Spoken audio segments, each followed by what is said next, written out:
మీ ఇష్టం. I have to do this. You వెళ్ళిపోమంటే ఇటు వెళ్ళిపోతాను. You have no right to arrest me. I have right to an advocate. ఎవరు చెప్పి in writing ఏంటి నాకు పద్ధతి కాదు కదా. మర్యాదగా మీతో కోఆపరేట్ చేస్తుంటే మీరు ఇంతమందిని పెట్టి హడావుడి ఎందుకు చెప్పండి. Right to an advocate. ఆడ పోయాక వాళ్ళని చెప్పమని మీరెందుకు చెప్తుంది. ఏసీ యువర్ నాట్ ఏసీబీ, వాళ్ళు ఏసీబీ. వాళ్ళు చెప్పండి నాకు, నేను వాళ్ళని అడుగుతాను కదా, వాళ్ళు చెప్పండి నాకు. లేదంటే ఇటు వెళ్ళిపోతాను. మరి మీ ఇష్టం, it's your wish. Extensive arguments ACB చేసి జడ్జిమెంట్ రిజర్వ్ అయ్యారు. జడ్జిమెంట్ రిజర్వ్ అయిన తర్వాత వచ్చే అవసరమైన పిలిచాను, అయినా వచ్చినాక నిన్న లాయర్ రాకూడదు అంటే నేను ఇన్ రైటింగ్ ఇవ్వండి, లాయర్ రాకూడదు ఇన్ రైటింగ్ ఇవ్వండి. నేను ఉంటాను ఇక్కడ, వెయిట్ చేస్తాను. రోడ్డు మీద ఇక్కడ కూర్చొని ఇక్కడ ఇన్ రైటింగ్ ఇవ్వమంటే లాయర్ రావడం లేదు. లేదంటే మీరు ఉంటే లేదు, మీకు లెటర్ ఇచ్చి వెళ్ళిపోమంటే మీకే లెటర్ ఇచ్చి వెళ్ళిపోండి. నేను ఇక్కడ కేవలం ఇవాళ ఏసీబీ ఆఫీస్కి వచ్చి మీకు ఏం ఇన్ఫర్మేషన్ కావాలి. ఇప్పుడు నన్ను వాళ్ళు అడుగుతున్న ఇన్ఫర్మేషన్ మొత్తం గవర్నమెంట్ దగ్గర ఉంది. నేను తీసుకున్న నిర్ణయం ఏదన్నా ఉంటే అది మినిస్టర్గా తీసుకున్నాను, గవర్నమెంట్గా తీసుకున్నాను. అట్లాంటప్పుడు నా దగ్గర ఉన్నదని సమాచారం వారు ఏదైతే అపోహపడుతున్నారో అదంతా మీ దగ్గరనే ఉంది. ఈ వాదన అంతా కూడా నేను ఆల్రెడీ కోర్టులో చెప్పాను. కోర్టు ఆల్రెడీ తీర్పు రిజర్వ్ చేసి పెట్టింది. హైకోర్టు మీద ఉన్న గౌరవంతో, చట్టాల మీద ఉన్న గౌరవంతో, రాజ్యాంగం మీద ఉన్న గౌరవంతో నేను ఇక్కడికి వచ్చానని చెప్పాను. వారు మరి ఏ కారణం చేతనో నా లాయర్ నాతో రాకూడదు అంటున్నారు. మరి ఒక పౌరుడిగా నాకు నా లాయర్ను వెంట పెట్టుకుని విచారణలో భాగస్వామ్యం చేసే అధికారం నాకు ఉందని నేను అనుకుంటున్నాను. లేదు అని వారు అంటున్నారు. భారత రాజ్యాంగం నడుస్తుందని నేను అనుకుంటున్నా. కాదు, రేవంత్ రెడ్డి రాజ్యాంగం మాత్రమే ఇక్కడ నడుస్తుంది తెలంగాణలో వాళ్ళు అంటున్నారు. చూడాలి మరి వాళ్ళు ఏం చెప్తారు. దాని ముందుగా ఇన్ఫార్మ్ చేశారా అడ్వకేట్స్?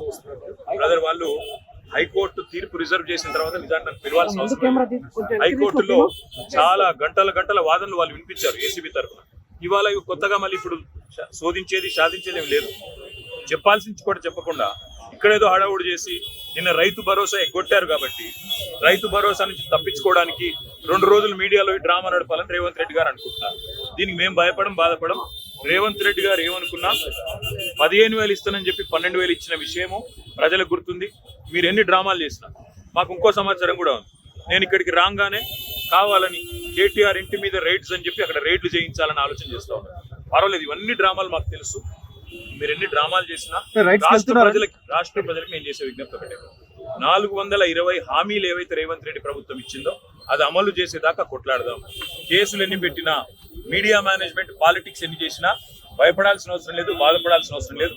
వాళ్ళు ఎన్ని రైడ్స్ చేసుకున్నా, ఎన్ని డ్రామాలు చేసినా నా లాయర్లు ఉంటే వాళ్ళకి వచ్చిన ఇబ్బంది ఏంటంటే, నాతో పాటు లాయర్లు ఉంటే నా రైట్స్ ప్రొటెక్ట్ చేయబడతాయి. ఇక్కడ మా పట్నం నరేందర్ రెడ్డి గారిని అరెస్ట్ చేసినప్పుడు ఆయన ఇవ్వని స్టేట్మెంట్ ఇచ్చినట్టుగా పోలీసులు తప్పుడు వార్తలు రాసి మీడియా లీక్ చేశారు. అట్లా కాకుండా నా రైట్స్ నేను ప్రొటెక్ట్ చేసుకోవాలి కాబట్టి లాయర్ ఉండాలని కోరుతున్నాను. వాళ్ళకి వచ్చిన ఇబ్బంది సార్. ఇప్పుడు ఈ స్థాయిలో ఆంక్షలు పెట్టారు, మీరు నేరుగా విచారణకు అటెండ్ అవుతున్నారు.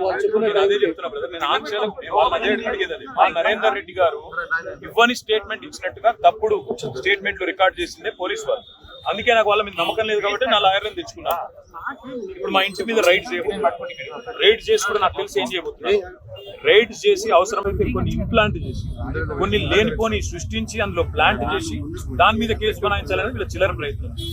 నేను చిట్టినాయుడు గారికి చెప్పేది ఒకటే, నువ్వు ఎన్ని డ్రామాలు చేసినా, ఎన్ని కథలు పడ్డా, ఎన్ని అక్రమ కేసులు పెట్టినా, నువ్వు రైతు భరోసా ఎగ్గొట్టింది ప్రజలకు తెలుసు, నువ్వు మాట తప్పింది తెలుసు, 420 హామీలు ఎత్తగొట్టింది ప్రజలకు అర్థమైంది. నువ్వెన్ని చేసుకున్నా తప్పకుండా నేను వదిలిపెట్టాం. ప్రజాక్షేత్రంలో తప్పకుండా మా హక్కుల కోసం కొట్టాడు.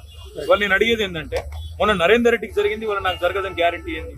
నరేందర్ రెడ్డి ఈయన స్టేట్మెంట్ ఇచ్చినట్టు, కన్ఫెషన్ ఇచ్చినట్టు, అనవసరంగా నా పేరు చెప్పినట్టు లేనిపోని పుకార్లు వీళ్ళే సృష్టించిన పోలీసు వాళ్ళు మీడియాకి లీక్లు ఇచ్చారు. ఇలా నాకు కూడా అట్లే చేస్తారనేది నా డౌట్. రెండవది వాళ్ళని మళ్ళీ చెప్తున్నా, నేను ఇక్కడ రాగానే నా ఇంటి మీద రైడ్ చేయాలని చెప్పి వాళ్ళు ప్లాన్ చేసుకున్నారు. తప్పకుండా నా ఇంటి మీద రైడ్ చేస్తే కూడా అన్లయమని ఇరికిచ్చి రేవంత్ రెడ్డి గారు ఇచ్చిన 2 చిట్టీలు, అవసరమైతే ఇంకో రెండు ఏమైనా సృష్టించి అని ఇరికిచ్చి కావాలని బదనాం చేయాలన్న చిల్లర ప్రయత్నం వాళ్ళు చేస్తున్నారు. నా హక్కుల కోసం తప్పకుండా నేను కొట్లాడతాను. న్యాయవాదుల సమక్షంలో ఎంక్వైరీ చేయాలని కోరుతున్నాను. తప్పే చాలా సేపటి నుంచి వెయిట్ చేస్తున్నారు, ఎంతసేపు వెయిట్ చేస్తారు, ఏమని చెప్తున్నారు? 5 నిమిషాలు చూసిన తర్వాత ఇక మరి పోలీసులు సహకరించకపోతే నా దారి నేను బట్ ఇప్పటివరకు అయితే ఏం చెప్పట్లేదు. పోలీసు వాళ్ళు మరి లిఖితపూర్వకంగా ఏం చేయట్లేదు, కానీ వాళ్ళు ఫోన్లు వాళ్ళు ఏదో మాట్లాడుతున్నారు. పైకి రేవంత్ రెడ్డికి మాట్లాడుతున్నారో మరి ఇంకా డీజీపీకి మాట్లాడుతారో ఎవరికి మాట్లాడుతారో తెలియదు. వాళ్ళు ఏం చెప్తారో దాన్ని బట్టి నా తత్పరి. సార్ ఇప్పుడు అడ్వకేట్స్ అనుమతి లేదు అనేది అయితే నిబంధన లేదు. అడ్వకేట్స్ అనుమతి లేదు అనేది తప్పు. మొన్న పట్నం నరేందర్ రెడ్డి మీద ఏ కుట్ర అయితే వీళ్ళు చేసిండ్రో, ఆయన ఈయని స్టేట్మెంట్ ఇచ్చినట్టు పోలీసు వాళ్ళు ఏదైతే దొంగ స్టేట్మెంట్ సృష్టించి ఆయనను నన్ను బదనాం చేసే ప్రయత్నం చేసిండ్రో అది జరగకూడదన్నదే నా తాపత్రయం. అందుకే లాయర్ ఉండాలని నేను కోరుతున్నా. లాయర్ ఉంటే వాళ్ళకి అభ్యంతరం ఏందో నాకు అర్థమైతే లేదు. ఏమైనా కానూన్ ఉందా చూపెట్టు, కాగితం చూపెట్టు, కాగితం చూపెట్టాను. సార్ మీరు క్వశ్చన్ చేసి ఏం చెప్తున్నారు సార్? అడ్వకేట్స్ తీసుకొని వెళ్తే కానీ మా ఇష్టం. ఇది ఇక్కడ భారత రాజ్యాంగం లేదు, అంబేద్కర్ రాసిన రాజ్యాంగం లేదు, అన్ముల రేవంత్ రెడ్డి రాసిన రాజ్యాంగం ఉంది. మా ఇష్టం, మా జాగిరి అంటారు. ఏం చేయాలి సార్? ఉద్దేశపూర్వకంగానే మిమ్మల్ని ఇక్కడ డైవర్ట్ చేసి ఇంటి వైపు రైడ్ కి వెళ్ళారు. ఇంటి మీద ఇప్పుడు రైడ్కి వెళ్ళడానికి ప్రయత్నం చేస్తున్నారు. వాళ్ళు రైడ్ చేసి కూడా మన ప్లాంట్ చేస్తారని నా అనుమానము. తప్పకుండా చట్టపరంగా న్యాయపరంగానే పర్లేదు. ఆల్రెడీ తీర్పు రిజర్వ్ అయ్యి ఉంది. అయినా ఈ డ్రామా చేయాల్సిన అవసరం ఏముందో పోలీసులకి. ఈవెన్ ఫామ్ హౌస్ కేసు లో కూడా ఇంటి దగ్గరకు వచ్చి ఎలాంటి అనుమతులు ఇంటి దగ్గరికి వచ్చి డ్రామా చేసి అక్కడ ప్లాంట్ చేసి రేవంత్ రెడ్డి ఇచ్చిన కొన్ని ఆడ పత్రాలు పెట్టి లేదా ఇంకోటి పెట్టి కేసులు పెట్టి ఇరికేయాలనేది వాళ్ళ తాపత్రయం. అన్నిటిని కూడా న్యాయపరంగా ఎదుర్కొంటాం. Yes, they are going in the next 15-20 minutes. మీరు ఒక మాజీ మంత్రి ఇలా రోడ్డు మీద కాకుండా కనీసం లోపలికి పిలిచేనా చెప్పాల్సిన వాళ్ళ విఘ్నత అది. రేవంత్ రెడ్డి గారి యొక్క విఘ్నత, వారి యొక్క తెలివితేటలు. నేను సహకరించడానికి ఇక్కడికి వస్తే నన్ను కనీసం లాయర్ కావాలని నేను కోరుతందుకు కారణం ఒకటే. మొన్ననే పట్నం నరేందర్ రెడ్డి విషయంలో వీళ్ళు చేసిన కుట్ర, రేవంత్ రెడ్డి డైరెక్షన్ ప్రకారం పట్నం నరేందర్ రెడ్డి మీద ఇవ్వని స్టేట్మెంట్ ఇచ్చినట్టు అభూత కల్పనలు సృష్టించి, ఊహాజనితమైన వార్తలు సృష్టించి బదనాం చేసే ప్రయత్నం చేసి ఆయన కన్ఫెషన్ ఇచ్చిండు, కేటీఆర్ ఏం చేసిండని లేనిపోని కథ చేసిండు. మళ్ళీ మాకు అట్లా జరగకూడదు అనేది నా